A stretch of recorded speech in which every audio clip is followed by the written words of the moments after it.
Gaston Bolanos is The from, Dream Killer. I believe he's from Peru, something like that. When he was like 12 or 13, he moved to the U.S.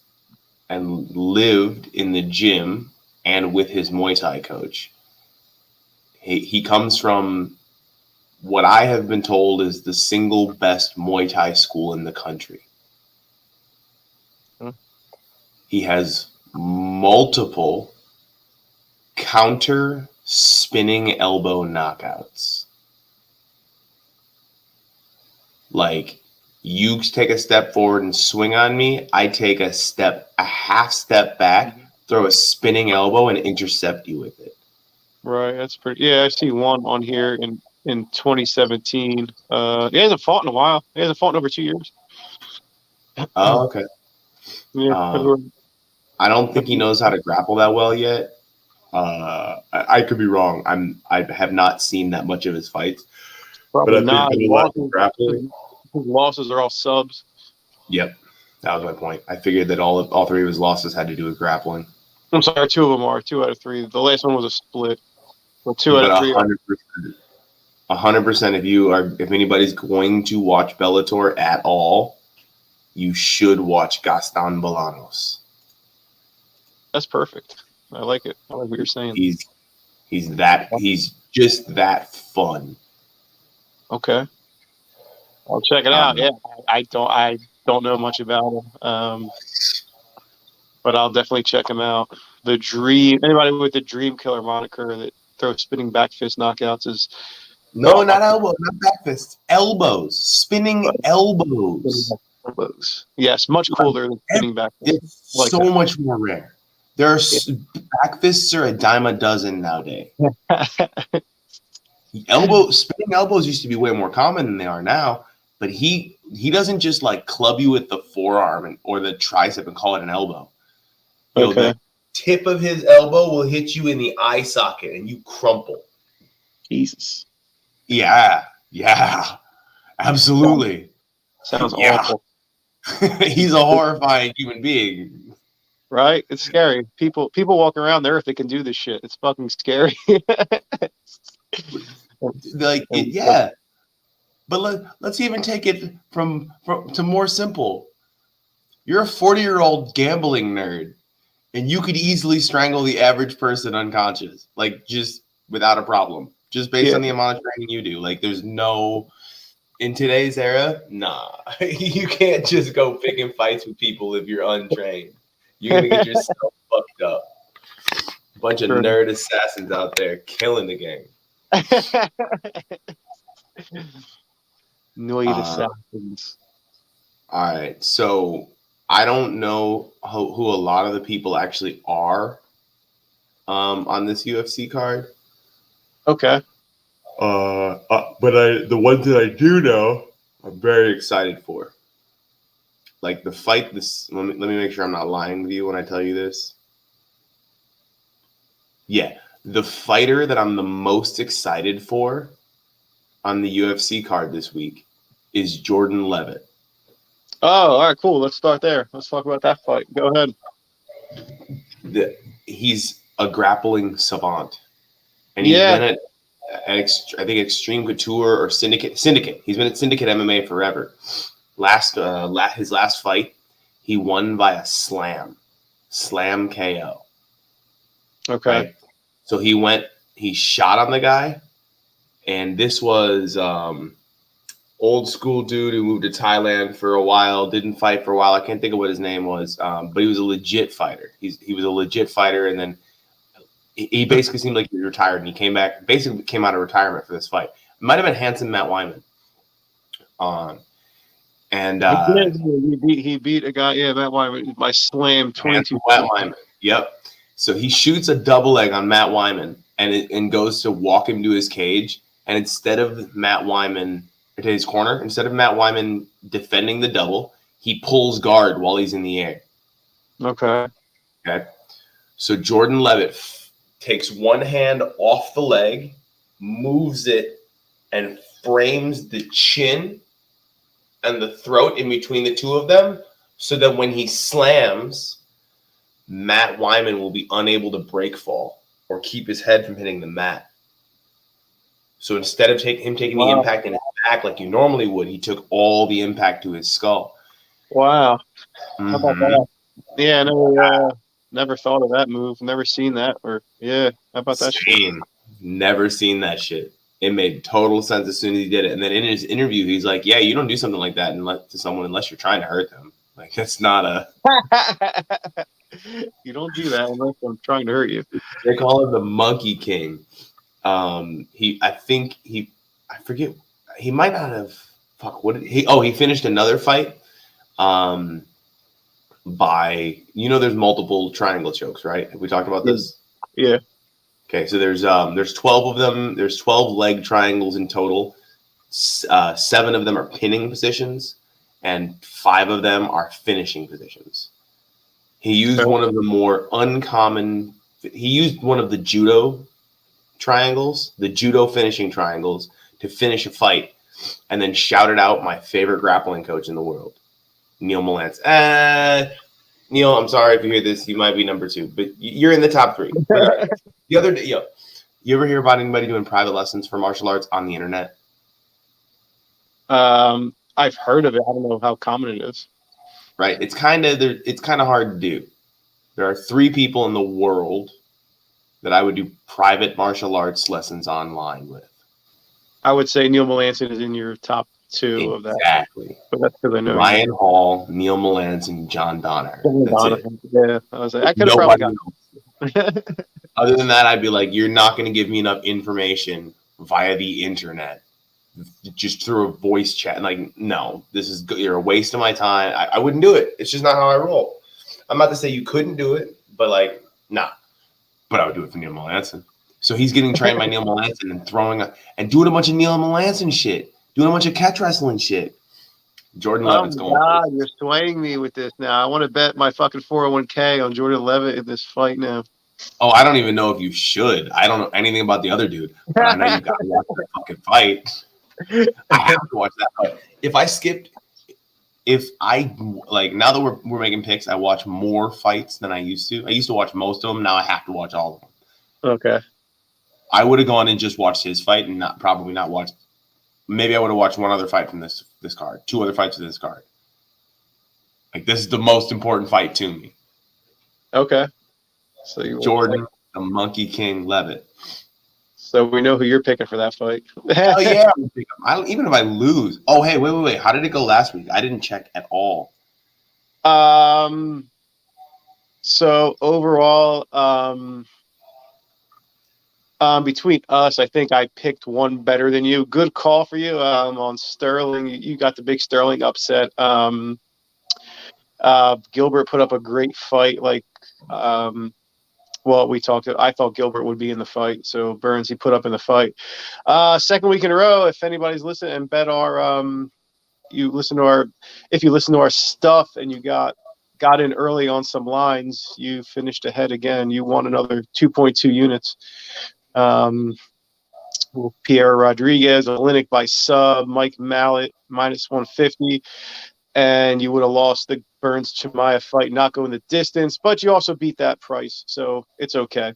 You still lost, and you jumped ahead units for a second week in a row. But I think you got me with Dern. I took Torres, and you got me with the Funk Master and Jan, and then I got you with the 3 other before that. But it was a good card, great fights.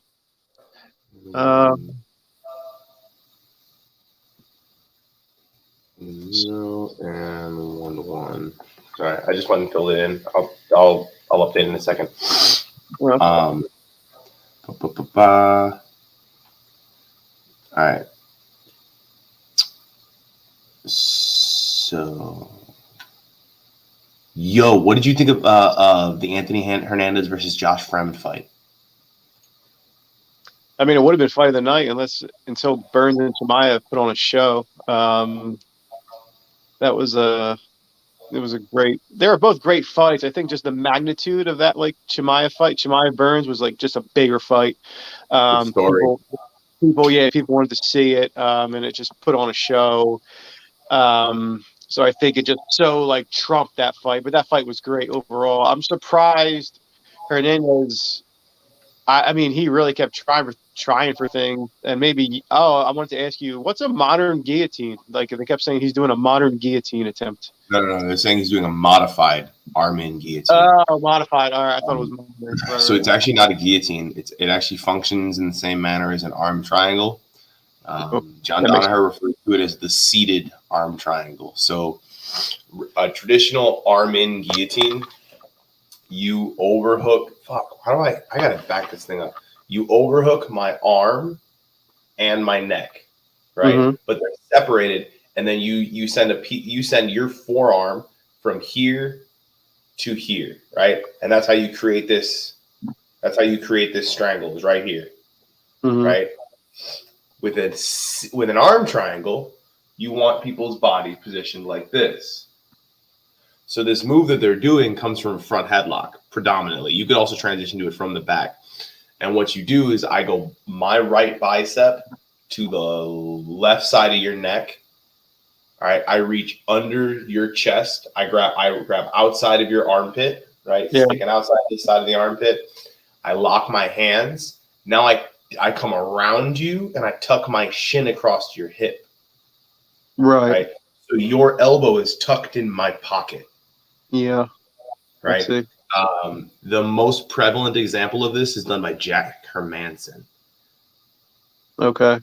They were calling it the Hermanson guillotine, but it's not a guillotine at all. It's an arm triangle. The application, the finishing mechanics are all arm triangle. It's a seated arm triangle. Having seen it done that often, it's really hard to do again. It's really hard to defend that against the cage. It's becoming more and more popular, just like in grappling as well. I learned it a decade ago, 15 years ago, probably honestly, I probably learned it. I think I was doing it as a white belt. Like, I don't even know if I learned it. I think I just was doing it as a white belt. And then I stopped doing it forever.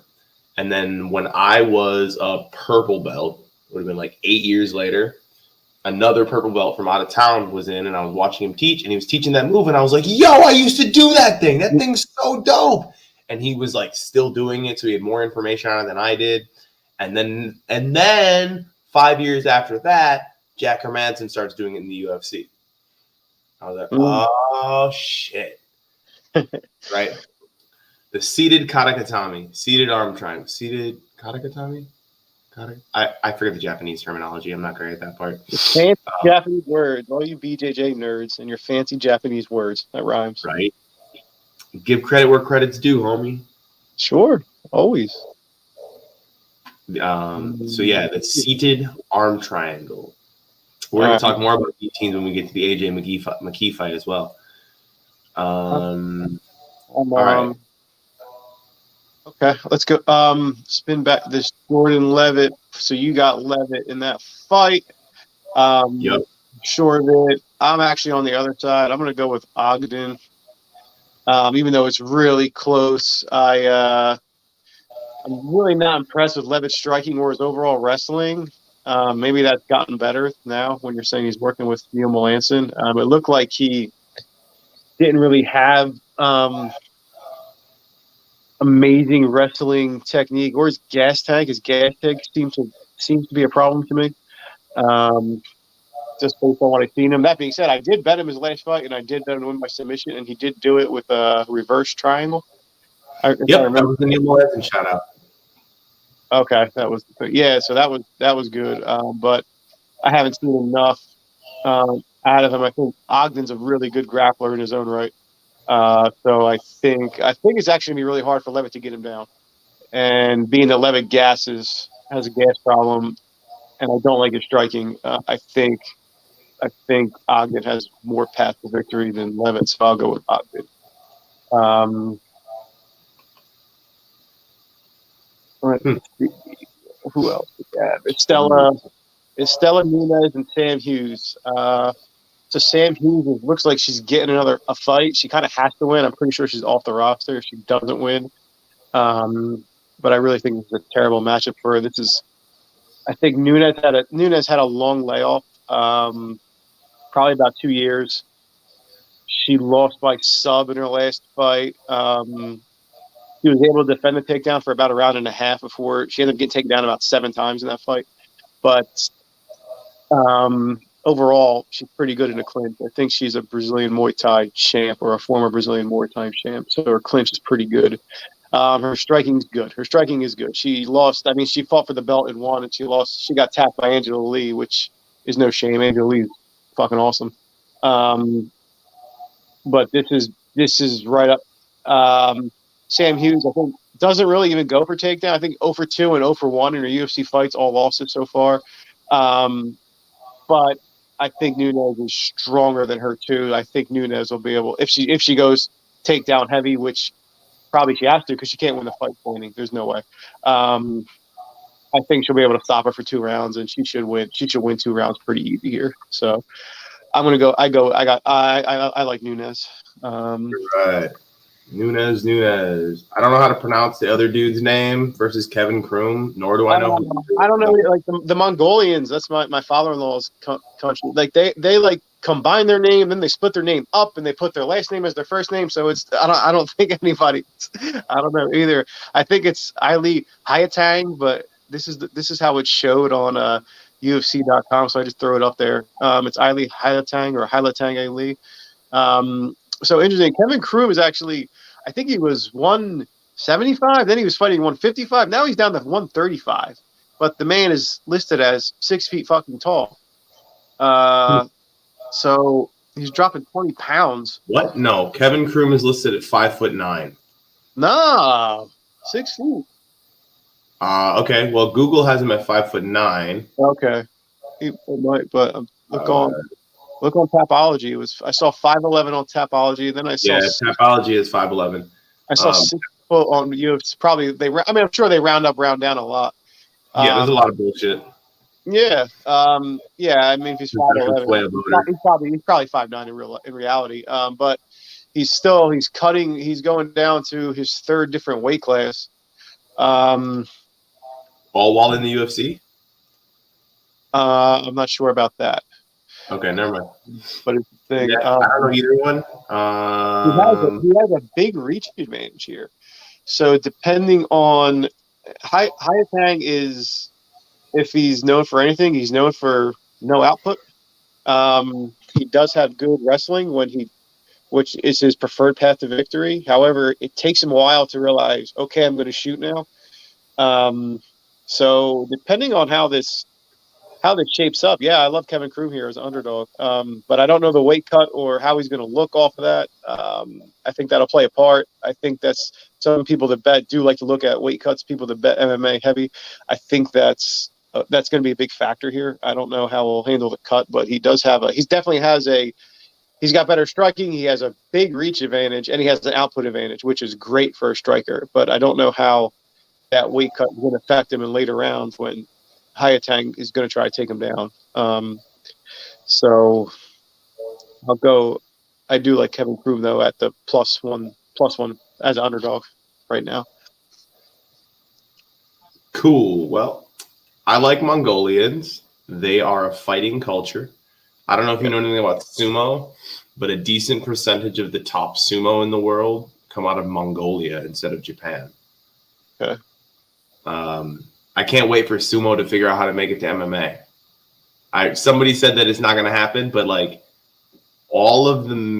every major combat sport that I can think of has representation within MMA. Okay. Cool. Sumo is a major combat sport. I guarantee you somewhere out there is some dude who was good at sumo, but not incredible at sumo, became a sumo coach, is not the top sumo coach, but is a good sumo coach, and is going to apply that theory to mixed martial arts. It's going to happen. That's how it happens with everybody else. None of the world's greatest boxing coaches go into MMA. Maybe 1 or 2, right? But like a lot of really, really fucking good ones go into MMA. Really good ones. It's going to be the same with sumo. It's starting to happen with karate. You're like, yeah. I'm going with the Mongolian. Just because I want Mongolians to keep winning so we can get sumo in the UFC. I'm ready for it. Huggy Bear versus Martin Boudet. Who you got? I know. Oh, I know who you got. This is tough. So the line opened up. Oh, let me put this in here as our thing. So Boudet opened up as like minus 140, like a low favorite. I think he's up to like minus 250 now. But I mean, I remember his Contender Series fight. He was a gigantic favorite, like 6-1 favorite. Had some trouble in the first round. Probably lost the first round, and then he ended up getting the win. With that being, I mean, Barnett has a ton of experience. With that being said, though, I don't know how he's at a real big height, and I think he's at a real height and natural strength disadvantage. Boudet's a natural heavyweight. I don't think Barnett is a natural heavyweight, more of a light heavyweight. So I'll go with Boudet. He's got a reach edge. Barnett's cardio, I don't know how it's going to be in this kind of fight, but I'll go with Boudet. I'm going wheel kicks all day. Huggy Bear. Thanks. I have an NFT on UFC Strike of that part. Don't follow my picks this card. Follow the expert. He knows more than I do for this card. He might get a giant advantage on me this week. Got it. I got and Boudet. Oh, so Rafa Garcia and Jesse Ronson. So very interesting. This fight, 50-50 on my way I see it, 50-50 on everyone sees it. Even the books have it like minus 120, minus 110 either way. I don't really know where to go with it. You can go a bunch of ways here. Rafa Garcia has he's got I've seen his fights, I've seen his wrestling, it's really good. I don't know much about Jesse Ronson. So I'm gonna go with I'll go with Garcia just as a toss up. I mean, it doesn't matter which way you go. I'll just go with Garcia. You're going Garcia? Yes. All right. I'm going to be a contrarian and go Ronson. All right. That sounds good. All right. So out of your picks for the next fights, Close to Jenkins, I think Close is such a big favorite that I don't think we have to spend much time talking about that. Like I'm going Close to 2. So I can fill that in. Just Close. Oh, Close. The car Close. Yeah, I got Close. Unfortunately, Brandon Jenkins, I don't think is UFC caliber. Is it that bad? No, he's not that bad. I just don't. I mean, he was beat up pretty bad by Rong Zhu. He took the fight on short notice, and thing like it would need like Close would have to show the ring rust for Jenkins to even have a shot at winning this fight. Got you. I'm going to go with Paney as well. I'm not convinced. I don't think Landsberg has a path to victory if she can get some takedowns and maintain top control. No reason to think that's going to happen, though. Paney's been fighting really well. Her grappling has improved a lot. Definitely like Devin Clark against William Knight. William Knight is this. I mean, the guy lands like no punches, no output. And he catches. He fought Fabio Chiron, knocked him out. I know, but I don't know. I mean, he's just not. I don't know if all around, like, I mean, yeah, he looks the part. I mean, the guy's like, if he's a bouncer at the door and he says you can't get in, I doubt you're fucking with him. But I mean, he looks tremendous. I mean, he looks like a bodybuilder. I don't know if his skill set though is like even like at the level of like, can he compete with all these guys? I mean, it looks like. I mean, he wins fights though, but I think he's too big. Both of these guys though are going up. They're fighting this at heavyweight. Which is interesting. So Devin Clark, I think he's going to. Yeah, they're fighting at heavyweight, but I like Devin Clark. This isn't short notice. That's a real problem. Is it? They're both light heavyweight. They're both fighting. They're both moving up. Yes, yeah, that's how fights work. We meet in an agreed weight class. But I think that William Knight is too big, and if anything, needs to like lose muscle mass, do more cardio, and I don't know if it's I don't possible. think he can lose muscle. Yeah, I don't think he can lose muscle mass. He's just like He a can freak. definitely like he might have to still fight. He might still be a 205er. I don't know, but like that dude's coming in too bricked up, Mhm. and he can't manage his cardio. Right. I That's think why he that's one of doesn't. the reasons I like Devin Clark. Devin Clark has shown he has good cardio. I think he'll get this fight to the ground more than times, and I don't know how William Knight is going to have an answer for that, especially later in the fight when he's a little bit gassed. Like William Knight seems like his path to victory is that one hitter quitter. If he connects, yeah, he can do it. But I'll go with Devin Clark. Yeah, I have Mooney winning this fight. Lusa took this on short notice too, so not much. I don't really know much about Lusa, but I do like Mooney in that fight. We both like Pat Sabatini, Bristol, son, local PA in the house. That's like 17. He's a bad motherfucker. Yo, so whenever I go, when I was going to Henzo Gracie Philly, and I would watch, I didn't know who this guy was, right? But when in between rounds, or maybe he'd be doing some shit, whatever. Every time I watched that guy move, he looked like he was the best dude on the mat. Okay. Right, and Yeah. at this time I wasn't seeing Sean Brady, and Sean Brady's pretty fucking incredible. Yeah. But I think that Pat Sabatini very well might be the best that camp has to offer right now. And I think he's just unheralded at this point. Like him and Sean Brady are damn good. Jeremiah Wells hits like a motherfucker, and he's real good on the ground. And I think those are the dudes that they have in the UFC as of now. They had another guy go to the Contender Series recently, but Pat Sabatini was traveling internationally to compete in Sambo as a child with his Sambo coach. Okay. Like, Sambo. To my knowledge, it was combat Sambo. He's been in the game since he was in fucking diapers. Yeah, definitely. And I'm local to that area, so I've heard a lot about him. Pros and cons. Not many cons. Like the cons were basically he's going to struggle. He'll struggle in a striking match when someone can fend off his takedowns. People say his takedowns, like he's not that physically strong, but he has really good wrestling technique and he's incredible grappling. So if he gets you down once, as you've seen in his fights in the UFC, I don't think anyone's gotten up yet when he's taken them down. I don't think anybody got up. He takes him down once and that's it. He controls the whole round. He's threatening a submission. I don't think anyone's ever gotten up in any of his fights from a takedown. He did get stung by Emmers. He got stung against Emmers, and Emmers chose incorrectly. He chose to grapple and take Sabatini's back. Sabatini reversed that and ended up catching him in a knee bar.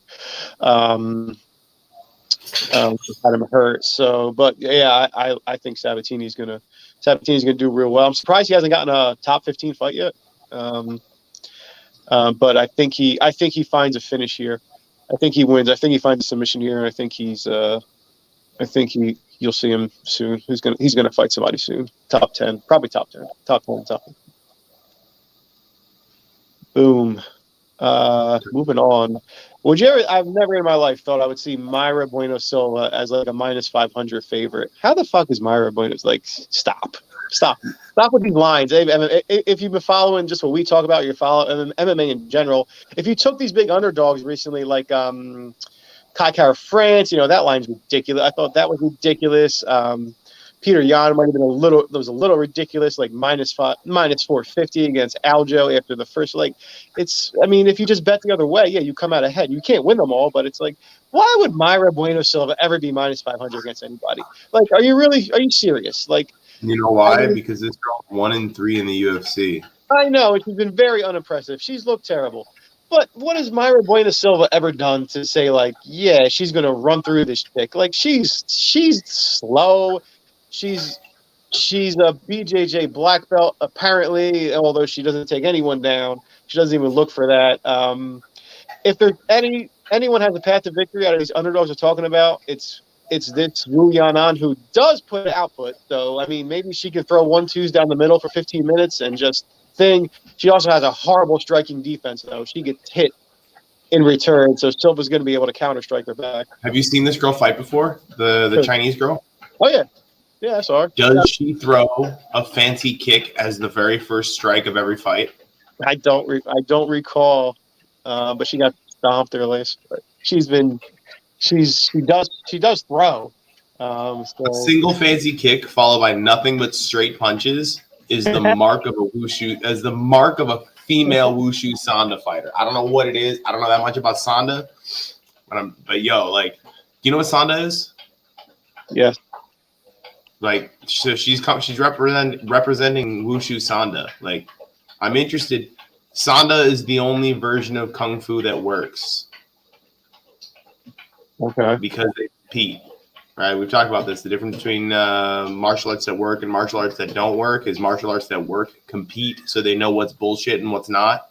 Right. Wushu Sanda is the competition version of kung fu. It's kickboxing takedowns.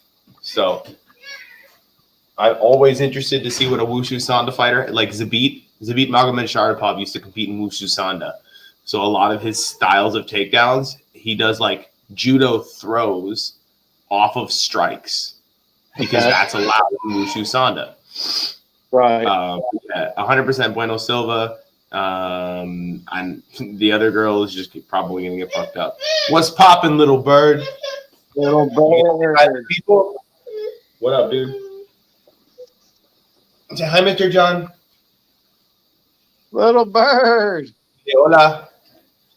You get big, man. Nice suspenders, bro. Can I borrow them? Yeah, I got big head. You look good.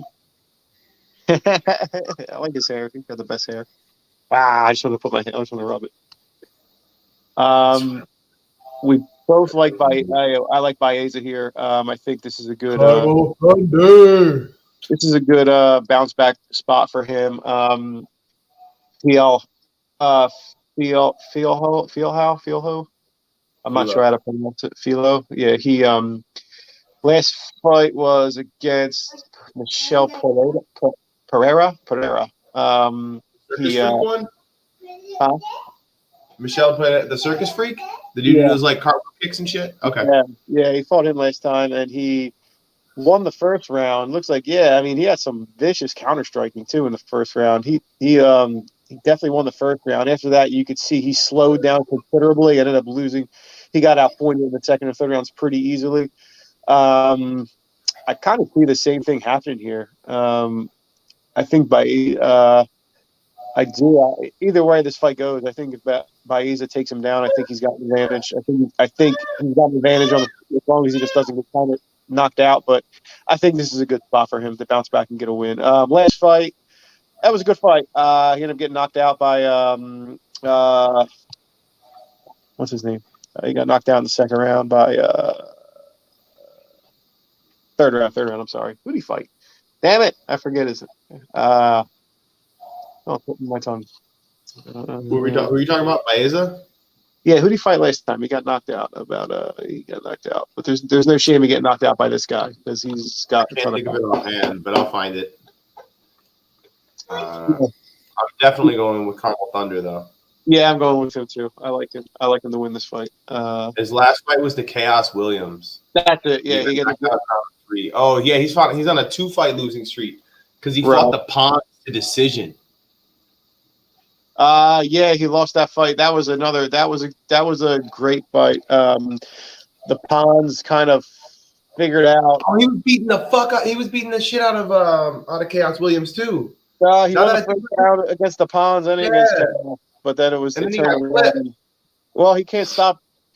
The thing was if Baeza doesn't hurt you with his lead, like with his low kicks, he's a totally different. Go. You're not allowed to act like that. Go. Get busy. Chris, you can get him.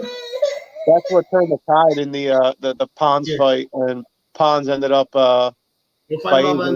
slowed down a little bit. Pons got the win, but that was a big fight, and also in the Chaos fight.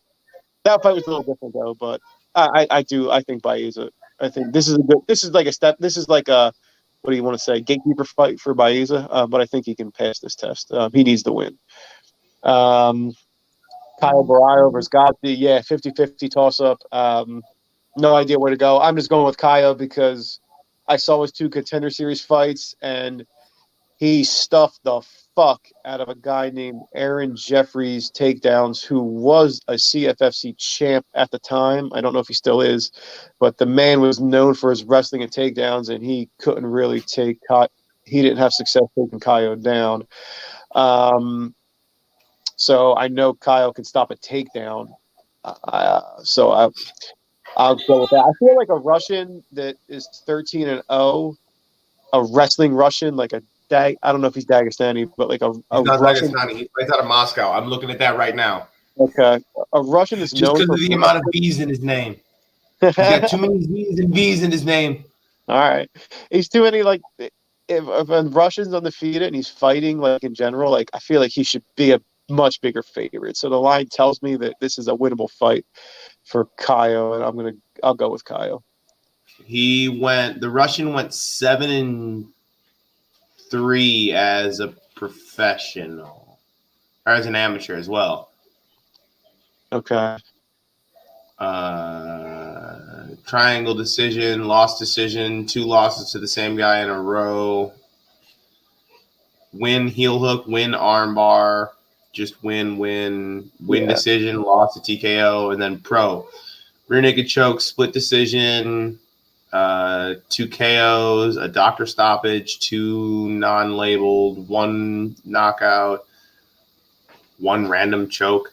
Some dude Whoa. What did He fought a guy in 2019, and the method of victory is refusal to fight. You had enough. Isn't that probably just didn't answer the bell? My first instinct, and what my wife just said was, isn't that just he didn't answer the bell? It happened in the middle of the round. I would say that. Yeah, I would say it's just. No.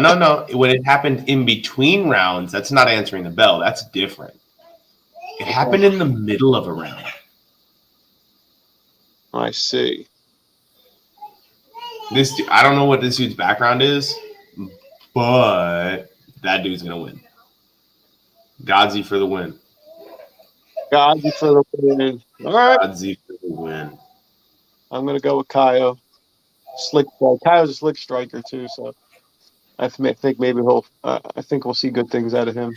All right, main event of the evening. How'd I do? Good. Not bad. I can dig it. I don't. I'm not a Bilal Muhammad fan in general. I do like wrestlers, but I'm not really a fan of his style.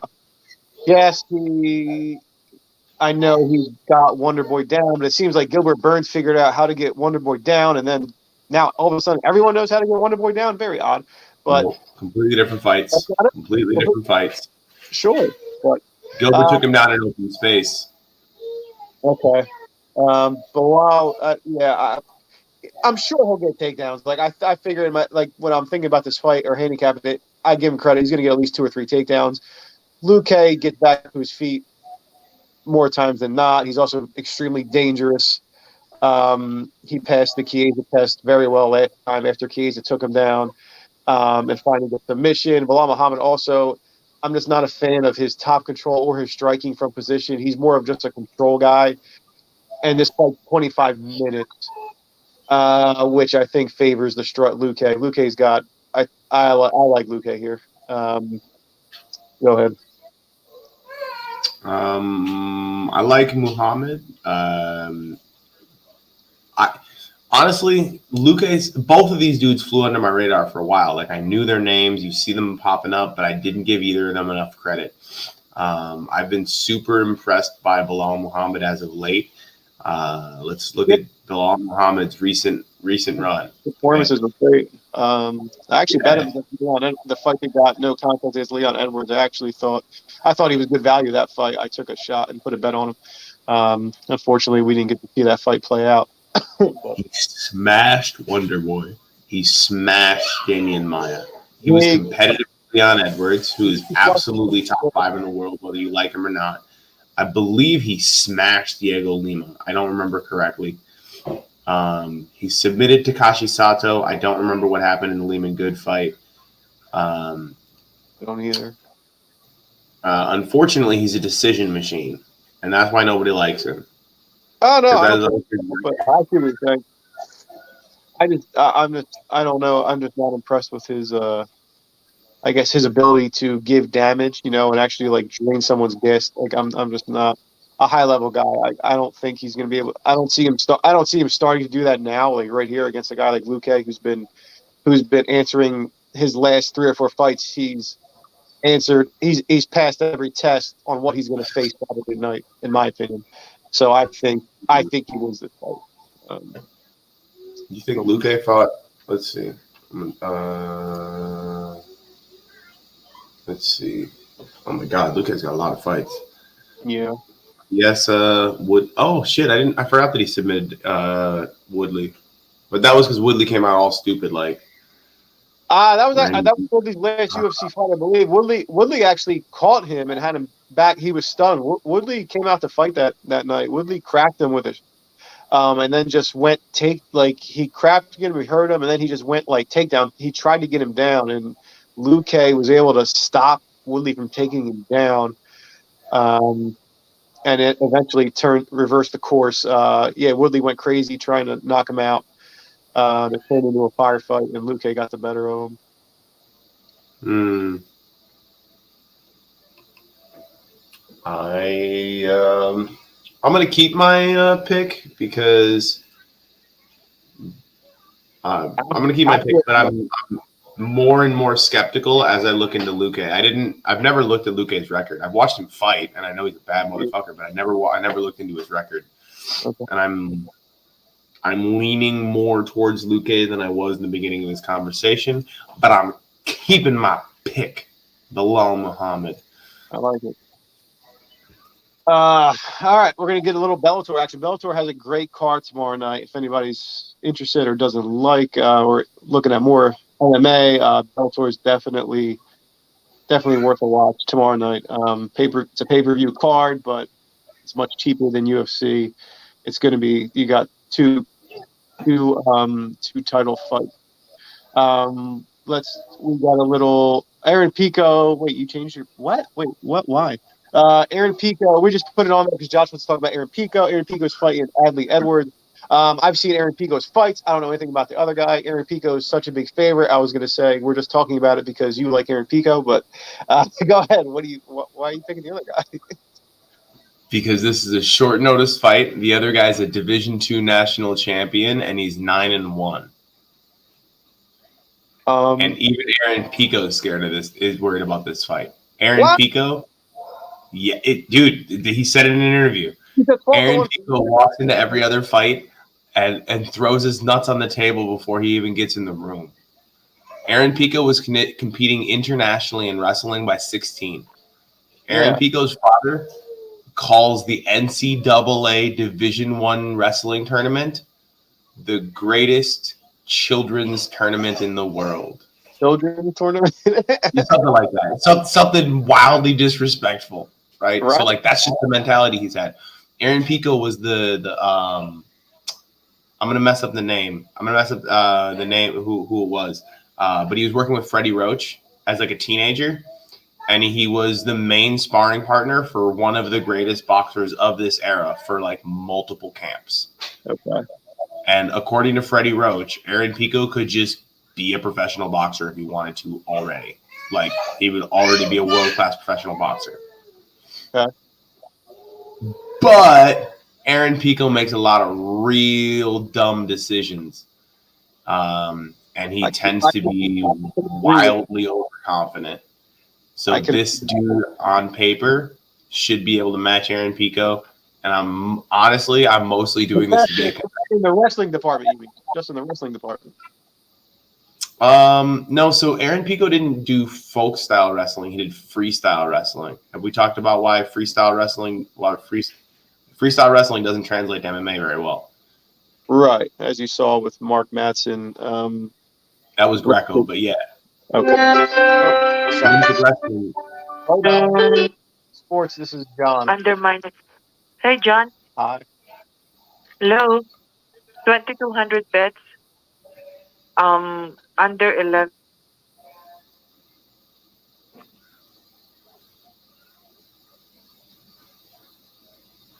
All right. All right, I'm back. I muted it so you can't hear that.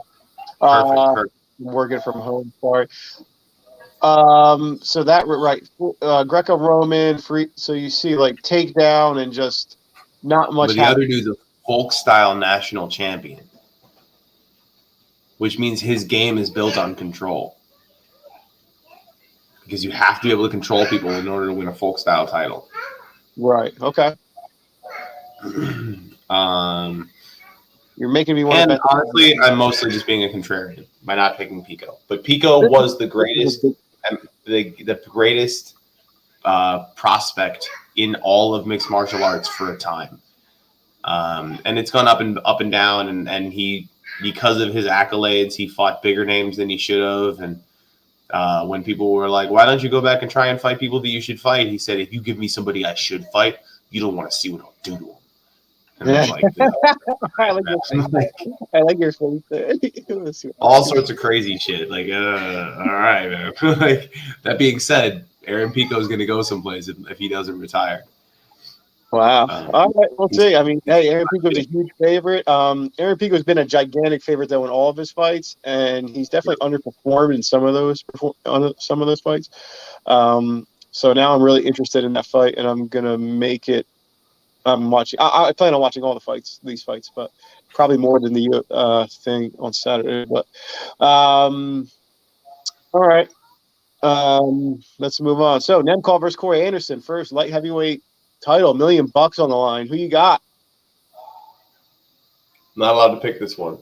No, I won't pick on training partners. You don't have to have a pick. Just like, what do you think? How do you think it matches up? Stylist, anything? I don't know a ton about Nemkov, right? But here's what I do know about Nemkov. He's done really, really well against Phil Davis and Ryan Bader. Yeah, he did. Yeah, he looked really good. And purely on paper, those guys have similar credentials to what Corey Anderson has. Right? I'm not saying they're the same fighter by any means, but like they are high-level wrestlers with competent striking. Yes. Now we saw what Corey did to Bader, and I don't expect that Phil Davis would have anything for Corey either. But styles makes fights, and I don't know that much about Nemkov's style. But again, I gotta largely abstain from this one. Yeah. Corey's done some of the craziest shit, like that just doesn't like. How are you still able to move? Type stuff. Yeah, Corey. I mean, I'm just making a pick here, just strictly off I guess now the value. So my little algorithm has Nemkov winning this fight about 70% of the time. He opened up as about a -180 favorite, and I thought, Corey Anderson +160. That looks pretty good here. Now the line, but now it's going the other way. So the public is actually backing Corey Anderson. I think as of now he's only about +120, +115. So based on what I've seen on Nemkov, he's pretty good in all areas. He's got good takedown defense. He's got a good spin. He doesn't slow down in 25 minutes. I don't see the guy. He doesn't slow down. If anything, he doesn't slow down. No, I've never seen him slow down. I've seen him. His output. He looks like he tires people out over 25 minutes. Keeps going. I wouldn't mind seeing Corey win. I think I would like to see Corey win. I don't know. I don't think I've ever seen Corey Anderson fight 25 minutes. Has he? I don't know. Think so. Probably not. 25. I doubt that Corey has gone 25, but I guarantee you that Corey has been preparing to do fives for a long time. Yeah, A long. I don't I've know never- how that would work out though. I trained with Corey Anderson for 18 months. About 12 months in, maybe 10 months in, I got him to breathe heavy one time. So I started talking shit to him. I was like, oh, listen to that labored breathing. Listen to it. And he said, what are you talking about? I was like, well, normally it doesn't even sound like you're working. But this time you're struggling to breathe. And he says, bitch, I could do this all day. That's my Corey Anderson story for this podcast. That's Corey's cardio. Yeah. I don't think. Yeah. Maybe the. I don't He know. has Maybe there's no otherworldly problem. cardio. So there might be no problem with Corey's cardio. And maybe it's just like he's thin. But I don't think Nemkov has that kind of power. He's more of just like strike you over time and deter you that way, rather than have like otherworldly power. So in that case, then it would match up really good for Corey, because if Corey's not going to get tired, and Corey has power in his own right, and testing them, like I think we're in for a great fight. Honestly, I think it's going to be a great fight. I don't think Corey's going to be able to dominate Nemkov if he gets him down. I don't think he's going to be able to just punish him. Which is why I guess I would lean, if you're going to bet the fight, I would go with Nemkov as of today, because you get value in the line. But still. You move on to the next fight, too. Yeah, Little Bird's up to something. Main event, Bellator main event tomorrow, rematch. We got AJ McKee versus Patricio Pitbull Fier. So this is a rematch. AJ McKee is a kind of Bellator homegrown talent, just like Aaron Pico. He's fucking nasty though. All around, his game's great. Great submission skills. Great fighter on the feet. UFC would sign him in a heartbeat if he wasn't with Bellator. Pitbull's really respected though. Pitbull's had a lot of great fights. Excellent career. I don't like him to turn the tables though in this rematch. I think McKee beats him again. I had an old boxing coach a long time ago, and he told me that usually when a guy wins the first fight, usually when there's a close fight, or when a guy beats the champ their first time around, he usually beats him worse the second time rounds. And from what the exceptions to that have to do with the amount of time in between the fights. So if you give both guys 4 years off, you'll see different. That messes with the results of that equation you're talking about. Typically, the younger guy wins, and it's typically, if the younger guy wins the first fight, he's probably going to win the second fight. But often the younger guy loses the first fight. They take a year or two off. The younger guy comes back, wins the second fight, and then wins the third fight. But if they've had fights in between, then we're talking about different things. But yeah, I have every expectation that McKee will win this fight. I like McKee. He's fucking awesome. I think McKee's great. I think he's must see TV for the MMA fan, and I think he's just good all around. Watch his fights. Go back and watch his whole fights. I like AJ McKee. I haven't had any fight since then. The only thing he's been thinking about is Pitbull. Pitbull's last fight was him too. 100% McKee's gonna get this. I don't know how, but I'm fairly confident that McKee should get this. Real quick though, people keep talking about this guillotine. It's not a guillotine. It's a neck crank.